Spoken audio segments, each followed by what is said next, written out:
Hey guys, welcome back to the channel. This is how to transfer money from Visa gift card to a PayPal account. So guys, first thing that you will do is simply go to paypal.com, or if you are using an app, just simply go ahead and open up your PayPal application. And from here guys, at the dashboard of PayPal, just simply go ahead and go to wallet over here. And from here on the wallet, just simply click on link a card.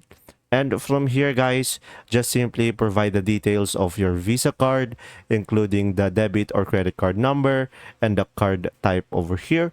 Just simply select Visa. And from there, just provide the expiration date, security code, and the billing address. And just simply link the card. And guys, I want to tell you that if it doesn't work, it means that your Visa cannot be linked to a card and you cannot continue with this process. But in other cases, if your Visa got accepted by PayPal, it means that your Visa is eligible for PayPal. And now once you have provided a card, guys, just simply go ahead and go to send and request over here.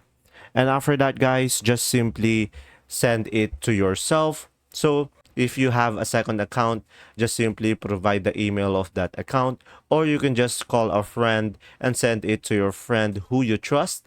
And from there, just use the Visa gift card as a payment method in order for you to transfer it into your PayPal account. Transfer money from Visa card to PayPal account. And that's simply about it. If this video was helpful, please like and subscribe. Thanks for watching.